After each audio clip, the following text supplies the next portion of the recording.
అందరికీ నమస్కారం. మన పార్లమెంట్ సమావేశాలు ఈ నెల 1 నుంచి స్టార్ట్ అయ్యి 20 వరకు ఉంటున్నాయి. ఈ 1 వీక్లో తెలుగుదేశం పార్టీ జాతీయ ప్రధాన కార్యదర్శి గౌరవనీయులు నారా లోకేష్ గారు మొదటి రోజు రావడం జరిగింది. 2 డేస్ ఢిల్లీలో ఉండడం జరిగింది. మన పార్లమెంట్ పరిధిలో ఉన్న ప్రధాన సమస్యల మీద వారి ఆధ్వర్యంలో కన్సల్ట్ మినిస్టర్లకి అందరం కూడా కేంద్ర మంత్రులు కలిసి వరకు ఒక ఉత్తరాలు ఇవ్వడం కూడా జరిగింది. ప్రధానంగా లాస్ట్ టైం మనం ప్రస్తావన చేసాం, ఏదైతే చిబురుబిల్ నుంచి రాజాం, పాలకొండ, పర్లాకిమిడి, ఇటు పలాస వరకు రైల్వే కొత్త లైన్ కోసం అడిగాం. దానికి సంబంధించి కూడా రిప్రజెంటేషన్ ఇవ్వడం జరిగింది మరోసారి. అలాగే నేషనల్ హైవేస్ ప్రధానంగా మన విజయనగరం, నెల్లిమర్ల, చిబురుబిల్లి, రాజాం, పాలకొండ వరకు అటు వరుస అడ్డుబంగి వరకు వెళ్ళే 4 లైన్స్ కోసం అడగడం జరిగింది. రెండవది మనకి విజయనగరం, గజపతినగరం, రామభద్రాపురం నుంచి బొబ్బిలి, మన పార్వతపురం ఒక లైను, రాయగడ అది, రామభద్రాపురం నుంచి రాజాం టు చిలకపాలెం వరకు ఒక 4 లైన్స్ కోసం కూడా అడగడం జరిగింది. అలాగే సంగీత్ కళాశాల, మన విజయనగరం సంగీత్ కళాశాల సంబంధించి కూడా 1,50,00,000 రిలీజ్ చేయమని ముఖ్యమంత్రి గారికి మనం రిప్రజెంటేషన్ ఇవ్వడం జరిగింది. దాంతోపాటు కేంద్ర టూరిజం వాళ్ళకు కూడా అడగడం జరిగింది. అలాగే మన నియోజకవర్గం సంబంధించి ఇతర ప్రధాన సమస్యలు, సాగునీరు సంబంధించి ప్రధానంగా తోటపల్లి, మడ్డువలస, తారకరామ సాగరు, అలాగే నదుల అనుసంధానం మీద కూడా ఒక రిప్రజెంటేషన్ ఇవ్వడం జరిగింది. ఒకటిగా అన్నీ కూడా రిప్రజెంటేషన్లు ఇస్తూ మంత్రులను కలుస్తూ వాళ్ళని అడగడం జరిగింది. అలాగే మనను పేరెంట్స్ మీటింగ్, ఆంధ్రప్రదేశ్లో జరిగిన పేరెంట్స్ మీటింగ్ కోసం కేంద్ర హెచ్ఆర్డి మినిస్టర్ గారు ధర్మేంద్ర ప్రధాని గారు కూడా అభినందించడం జరిగింది నారా లోకేష్ గారికి, రాష్ట్ర ప్రభుత్వానికి. ఎందుకంటే దేశంలోనే పేరెంట్స్ టీచర్స్ మీటింగు ఎక్కడ కూడా ఒక నమూనా తీసుకొని ఇలాంటి యాక్టివిటీ చేయలేదనేది మన అభిప్రాయం. గతంలో కూడా ఆయన అభినందనలు తెలిపారు. మొన్న కూడా జరిగిన అద్భుతంగా జరిగింది ఆ సమావేశానికి. మేము ఏదో ఒక ఇష్యూ, మన రాజాం మనకి ఒక కేంద్ర విద్యాలయాన్ని అడిగాం, దాని మీద కలిసినప్పుడు వారు స్వయంగా చెప్పిన మాట అది. అభినందనలు తెలిపారు. బ్రహ్మాండంగా నారా లోకేష్ గారు అడ్మినిస్ట్రేషన్ బాగుంది, పేరెంట్స్ టీచర్స్ మీటింగు ఆంధ్రప్రదేశ్లో బాగా జరుగుతుంది, ఇది భారతదేశం స్ఫూర్తినిచ్చిందని వారు కూడా చెప్పడం జరిగింది. చాలా సంతోషం.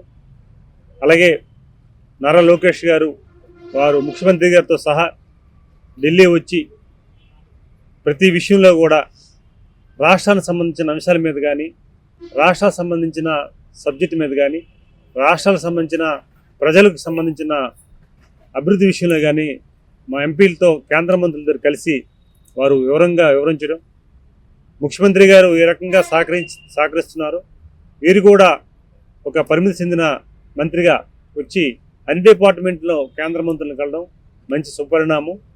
ఇప్పుడు మంచి ఒక టీం వర్క్ జరుగుతుంది. ఆ టీం వర్క్కి లోకేష్ గారు సహకరించడం ప్రజల తరపున వారికి ప్రత్యేకంగా ధన్యవాదాలు తెలియజేసుకుంటున్నాం. ప్రతి విషయంలో కూడా వారు అండగా ఉన్నారు.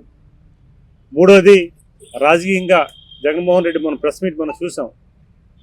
4 గోళ్ల మధ్యలో నలుగురు జర్నలిస్టులతో 4 గంటలు ఆయన ప్రెస్ మీట్ ప్రస్తావించే విషయాన్ని ఒకసారి మనం మాట్లాడుకోవాలి. ప్రజానీకం తెలియాలి. ప్రజానీకం తెలియకంటే కాదు, తెలిసేవారు ప్రతిపక్షం ఒకంట 11 సీట్లు పరిమితం చేశారు. అయితే కొన్ని విషయాలు కూడా 100 అబద్ధాలు, ఒక అబద్ధాన్ని 100 సార్లు మాట్లాడినా అది నిజం చేయని ప్రయత్నం చేస్తున్న విషయాన్ని కూడా ప్రస్తావన చేసుకోవాలి.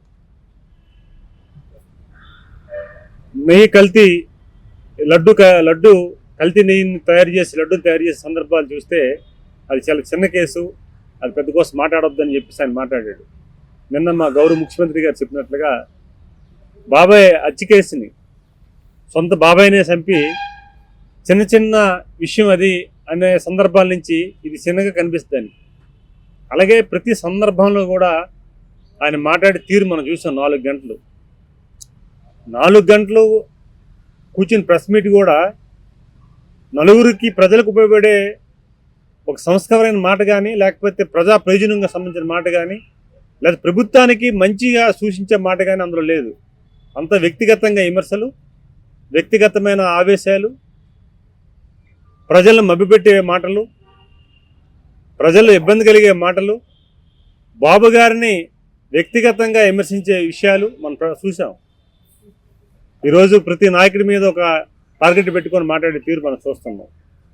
నేను అంటున్నది, ఒక వార్డు నెంబర్ అయితే ఒక వార్డు నెంబరు ఆ వార్డు సంబంధించిన ప్రజల సమస్యల మీద ఏ రకంగా అధ్యయనం చేసి డిస్కస్ చేయాలి, ఒక సమావేశంలోకి వెళ్ళి బోర్డు మీటింగ్కి వెళ్ళి, పంచాయతీ బోర్డు మీటింగ్ అయినప్పుడు ఆ సర్పంచ్ దగ్గర, సెక్రటరీ దగ్గర ఏ ప్రపోజల్ పెట్టాలి, ఎలా మాట్లాడాలి, లేకపోతే అధికారులతో ఏ రకంగా డిస్కస్ చేయాలి అనేది ఒక ఆలోచన ఉంటుంది.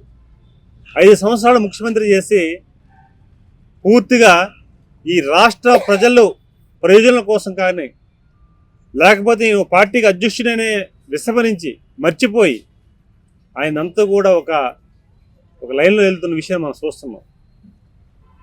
బెంగళూరు ప్యాలెస్కి వెళ్తాడు, తాడేపల్లి ప్యాలెస్కి వస్తాడు తప్ప రెండో ఆలోచన అయితే లేదనుకుంటే ఎక్కడైనా ఏదో ప్రమాదం జరిగితే శివరాజ్యం చేయడానికి సిద్ధమైపోతాడు తప్ప ప్రజలు అట్లీస్ట్ నాకు పులివెందుల ప్రజానీకం ఎమ్మెల్యే గెలిపించారు, వారి కోసమైనా సభలోకి వచ్చి అసెంబ్లీకి వెళ్ళి వారి సమస్యల మీద మాట్లాడాలి, లేదు 5 సంవత్సరాల్లో ముఖ్యమంత్రికి అవకాశం ఇచ్చారు రాష్ట్ర ప్రజానీకం, వారి కోసమైనా వెళ్ళి మాట్లాడాలన్న ఆలోచన లేదు.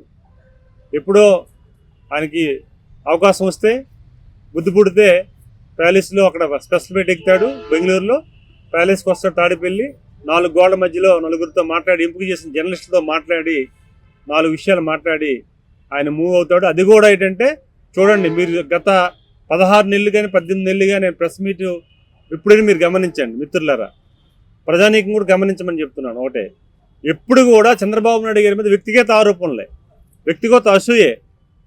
ఎందుకంటే ఈరోజు చంద్రబాబు నాయుడు గారు ఎలా ఉన్నారంటే, ఇన్ని నేల మీద ఉండి ఆకాశం మీద ఉమ్ము వస్తారు కదా ఎవరైనా, అది ఎవరి మీద పడుతుంది, ఆయన మీద పడుతుంది. ఇప్పుడు ఆ స్టేజ్లో ఉన్నాడు చంద్రబాబు నాయుడు గారు. ప్రజలు అంత అవకాశం ఇచ్చారు, ప్రభుత్వాలు ఇచ్చాయి, సంస్థలు ఆయన గౌరవిస్తున్నాయి, వ్యవస్థలు అతను రెస్పెక్ట్ చేస్తున్నాయి. ఈరోజు దేశ విదేశాలు ఉన్న ప్రముఖులందరూ కూడా గౌరవిస్తున్నారు. అడ్మినిస్ట్రేటర్గా ఆయన బెస్ట్ అడ్మినిస్ట్రేషన్ అని, మేము వాళ్ళ పనిచేయాలని ఒక మోడల్గా తీసుకోవాలని చాలామంది మాట్లాడుతున్నారు. మొన్న మేము బీహార్ వెళ్తే నితీష్ కుమార్ గారిని కలిసినప్పుడు వారు చెప్తున్నారు లోకేష్ గారికి, మేము పెద్ద ఆయన సీఎం గారిని మేము ఫాలో అవుతున్నామని చెప్పేసి అన్నారు. సాక్షాత్ ప్రధానమంత్రి గారు చెప్పారు, టెక్నాలజీ విషయంలో చంద్రబాబు నాయుడు గారు మేము అడ్వాన్స్గా ఉంటారు, మాతో పాటు మాకంటే ఎక్కువగా అడ్వాన్స్గా ఉంటారని. అలాంటి సందర్భాలు చూసి జగన్మోహన్ రెడ్డి గారు వ్యక్తిగత విమర్శలు చేస్తున్నారు బాబు గారి మీద. మేము ఉంటుంది ఒకటే, గతం నుంచి కూడా చెప్తున్నాం, ఇప్పుడు చెప్తున్నాం, ప్రతిపక్ష పాత్ర ప్రజలు ఒప్పుకున్నా సరే ఒక ఎమ్మెల్యేగా, ఒక రాష్ట్ర అధ్యక్షుడిగా, ఇది మీ పార్టీ అధ్యక్షుడిగా, అలాగే ఒక ఎక్స్సీఎంగా మేము స్వాగతిస్తున్నాం. ఏదైనా సమస్యలు ప్రజలకు సమస్యలు చర్చించడానికి అసెంబ్లీ రమ్మని స్వాగతిస్తున్నాం. ఖచ్చితంగా రండి.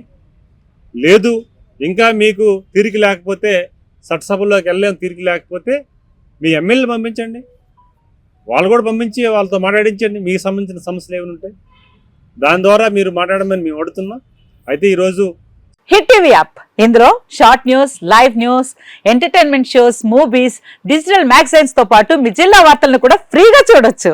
ఇంకెందుకు ఆలస్యం, వెంటనే హిట్ టీవీ యాప్ ని డౌన్లోడ్ చేసుకుని ఫ్రీగా ఎంటర్టైన్మెంట్ పొందండి. Hit TV app, hit TV app, please download hit TV app. Hit TV app ని ఫ్రీగా డౌన్లోడ్ చేసుకొని ఎంజాయ్ చేయండి. మీకు నచ్చిన ఎంటర్టైన్మెంట్ కోసం హిట్ టీవీ యాప్ ని ఫ్రీగా డౌన్లోడ్ చేసుకుని ఎంజాయ్ చేయండి. హిట్ టీవీ యాప్ ని డౌన్లోడ్ చేసుకుని ఆస్వాదించండి, ఆశీర్వదించండి. ఇంతమంది సెలబ్రిటీలు హిట్ టీవీ యాప్ ని డౌన్లోడ్ చేసుకోండి అని చెప్తున్నారంటే ఎంత మంచి యాప్ ఆలోచించండి. అమెరికా అమెరికా అమెరికా అమెరికాలో చదవాలనుకునే వాళ్ళకి విశ్వసనీయమైన పేరు మన శౌర్య కన్సల్టెన్సీ. UK లో 1 year masters, UK లో 1 year masters, 2 years work permit up to 5 years visa. Contact Saurya Consultancy. Contact 89851 89851.